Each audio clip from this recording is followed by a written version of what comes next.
And welcome, Flobsters, to the first ever FlobCast. I'm sitting here in the belly of the beast, the nerve center of the Taiwan's Urban Nomad Film Festival. And I'm thrilled to be sitting here with Mark and Mitchell Jarrett of Taiwan Oyster, which is headlining the, I think it's the 12th annual Urban Nomad Film Festival. Welcome, right. Yeah, welcome back to Taiwan, guys. Thank you very much. You excited about tonight? Very excited. Yeah. Can't wait to show it to a Taiwanese audience. You know, we've only shown at this year's South by Southwest, so we had 4 screenings there, but this is exciting. So it's the Asian premiere. Asian premiere. Asian Taiwan premiere. Excellent. So be awesome. Now it's a dark comedy. Yeah. Right. Dealing so with. please laugh. Yeah. But we're dealing with something that unfortunately many of us are all too familiar with: the loss of life in a foreign country. And at an early age. And at an early age. We've all had friends in Taiwan that left too soon. So go ahead in your own words, the story of how these two guys come to go on this road trip. Well, the story isn't autobiographical at all, but one thing that we did have post the trauma of the 9/21 earthquake was we had a wall in our apartment that you wrote your name on and your mother's phone number, and then that way, if you were to, and a song that you wanted played at your funeral, so if you were to pass away, your parents would know. It wouldn't just be like a cold government call. You guys did this in Taiwan? We did do this in Taiwan. So like, you would, everybody had their name, mom's name, or whoever they wanted to call, and then your job was, okay, if such and such died, you call, and it's like, oh, he wants Porter Wagner's Satisfied Mind played, or whatever the song may be.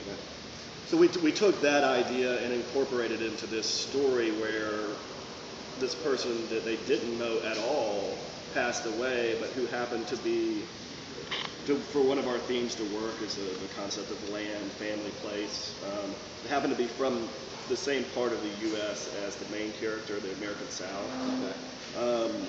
So it was not only was it a stranger, but he was a stranger that they had this weird land bond with, and he wrote his name on their wall, which they didn't know.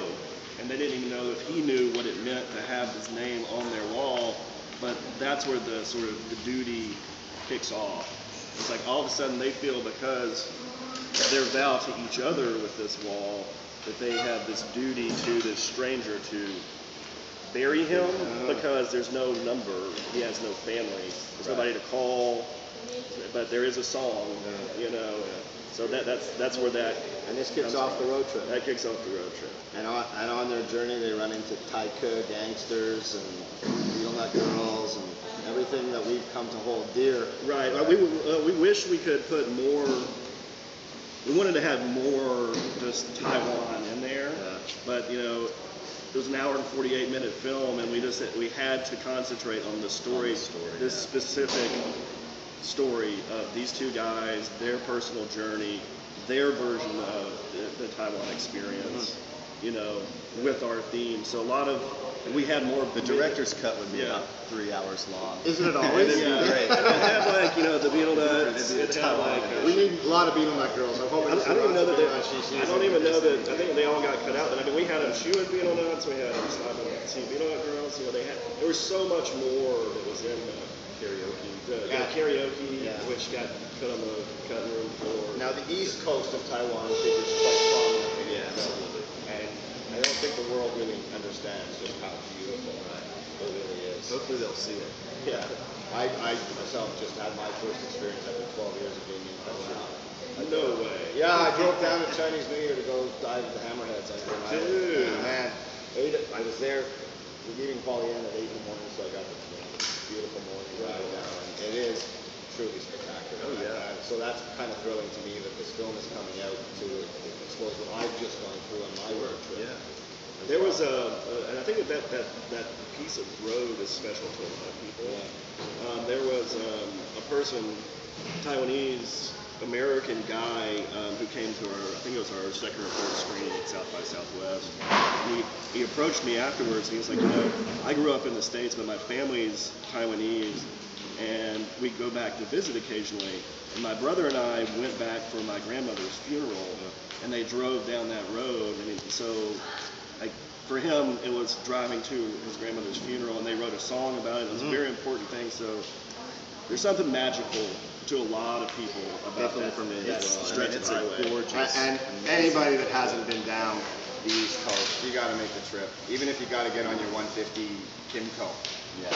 Careful on the Suau. Careful on the Suau. See, I know. That's how we did recommend it on the first motorcycles. few times Yeah. with Taiwan, Hawansan, George. Yeah. And This then will probably Wally be the and first down. trip I've ever made to Taiwan and not gone down the East Coast Highway. Right. Now, you guys lived here in the late 90s. Late 90s to 2001.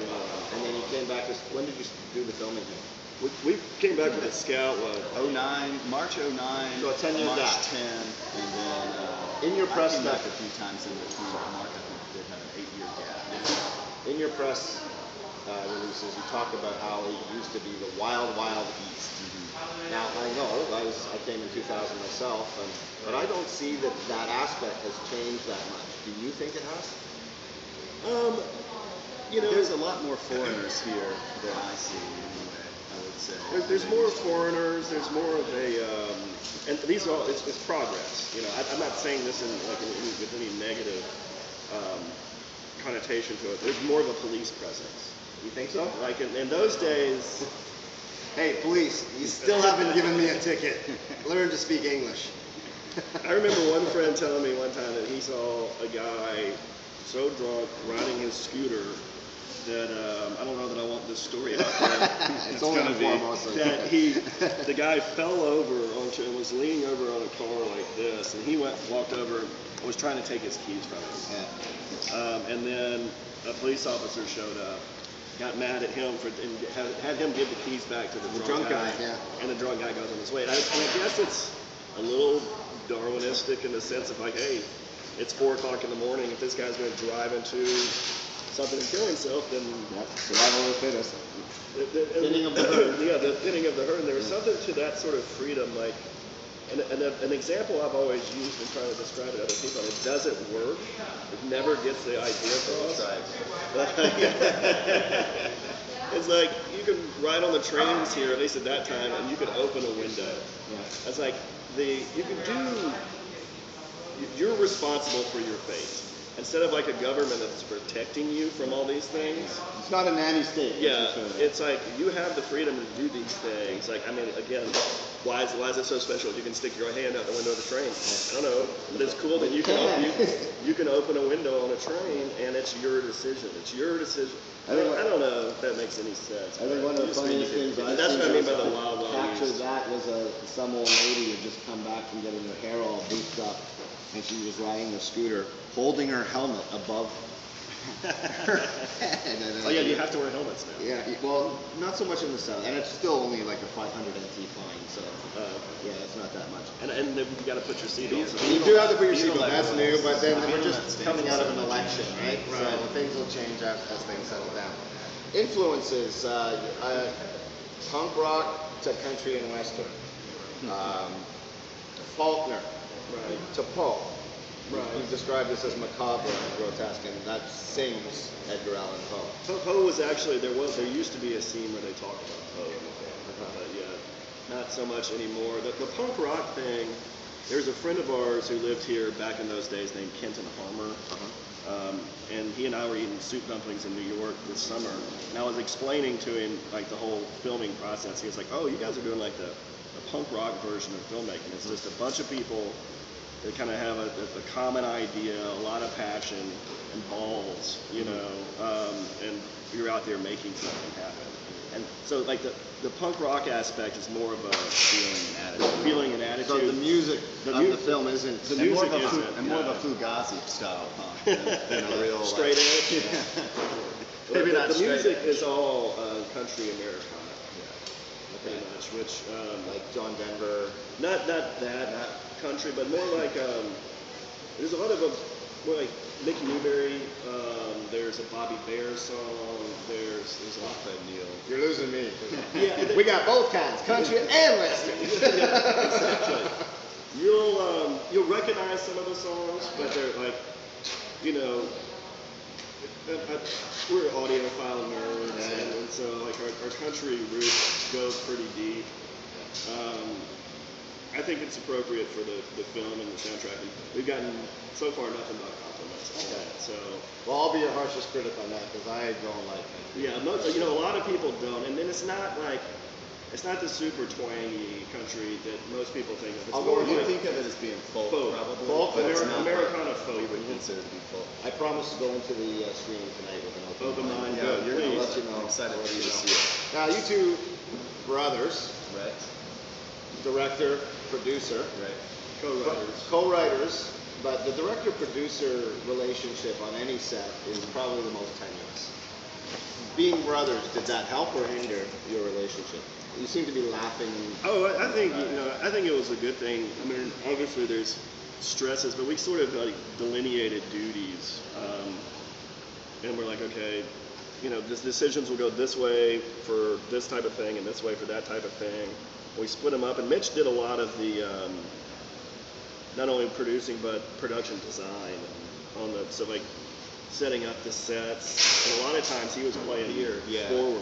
Yeah, I was gonna say, and lots of times, especially once we hit the road, there was so much kind of like planning that was having to happen at the exact same time, and having everybody all in one place, and all of it was just like timing everything. We weren't even always in the same spot at the same time. I'd have to go over here, kind of get something prepped so that we'd get there. Yeah. Especially once we got Guerrilla filmmaking. Totally Yeah, guerrilla. Yeah, that's again that punk rock. Yeah, I mean, I think shooting in Taiwan it's kind of a catch-22. You don't have to deal with SAG and IATSE and all that. Permits. But then you It's- get, 14, 15-hour days doing stunts. It's funny how it's dangerous. because it's Or started no as- contract too. Like you can show up and the location's closed. Yeah. Which Yeah, happened. and us trying to get contracts so that we could have things legit on our end was kind of put people on guard, where they would be like, oh sure, you can film here, and all of a sudden we needed a signature, and they were a little bit skeptical I about mean, us filming it you out. guys haven't been around the industry in Taiwan, but recently a lot of work permit problems. People are getting deported for going to sets without having the proper work permit, and they don't realize that it's not simple to get a work permit. Right. We got everything permitted. Oh, it was, Yeah. yeah. That was sometimes difficult though, especially once we got south, and people, it was just very unheard of. We had a Chinese co-production company called Citizen Tofu that's run by a guy named Pep Tsai, and so he Took care of all that. was the legitimate partner on the deal.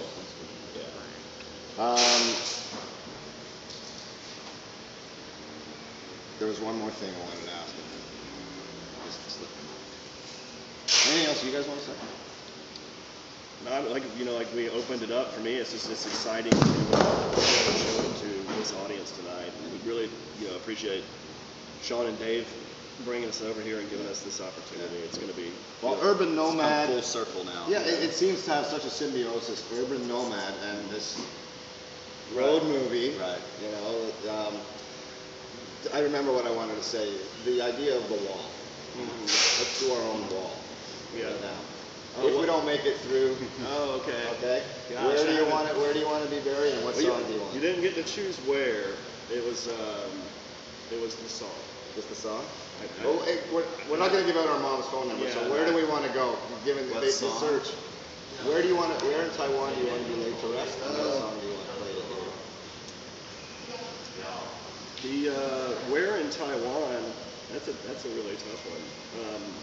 We found these great tea farms right outside of Taipei, actually. About Finland. Maybe that's where it was. I can't it's remember really right sweet now. up there. Yeah. Teeny little road that goes Yeah, that's sweet up there. That's a good choice. Somewhere up there would be nice. Together, side by I side. always liked that. Well, head to toe. I always liked, and I heard that it might have gotten washed away in one of the more recent landslides, but that temple way down south, and I will never remember the city that it's near, but it's on the East Coast Highway. And you're kind of coming around, and you got that bay. We stopped there. Dulan. No, this is more north than that. The one where we spent the night? Temple? Where we spent the night, in the truck. In the truck, maybe. Yeah, that would be my other spot. It's like it's right when you go up. What is it, 9 there? Like when you hit the coast, you go up 9, you climb and you climb, and you start to come down. I think it is Dulan. Sual area. Sual, no, that's Dulan. Dulan's south. Yeah. Sual is the crazy highway. yeah. You come up there and you start to come down. There's a temple halfway down. There's a little bay with a little town right there, and then there's like it's surrounded by mountains. It's in our film. It's in our film. I think when they not the first day they're on the road. It's the day they wake up and they get on the road. Okay, and what You'll song? see it. What song? Right now, let's see if you can think of one. I haven't thought about it in so long. Maybe These Days, but the Greg Allman version. Yeah, I could go with any version of These Days, but even the Nico case. Put on the spot, I guess I would maybe. I always like the song "The Guests" by Leonard Cohen. Was always one I could kind of imagine. Leonard Cohen, Montreal boy, a hometown boy. Yeah, nice. Can't go wrong with Leonard Cohen. Sure. No, you can't. I'd have to say for myself, in case, well, I am going to die here, Dulan. Yeah. I was down there, and I think that's paradise. Right. And Southern boys, I'm going to go with Gimme 3 Steps. Do you know Roman and Emily? That's who I was hanging out with down there. They were two of the great. finest people in Taiwan. We stayed Sweet, there. eh? Yeah. Sweet. Yeah. It's so peaceful. And the name of their spot Is it's the Mother Earth Tai Dong Arts and Sea and Art Hostel. That's it. There's a thread on Formosa those where you words. can check out. Yeah, that's anybody needs to get down there if you want to really experience the East Coast. Mitchell. Yes. All right. Thank you very much. Thank you. Thanks for having us. For Formosa, I'm stupendous. Thank you.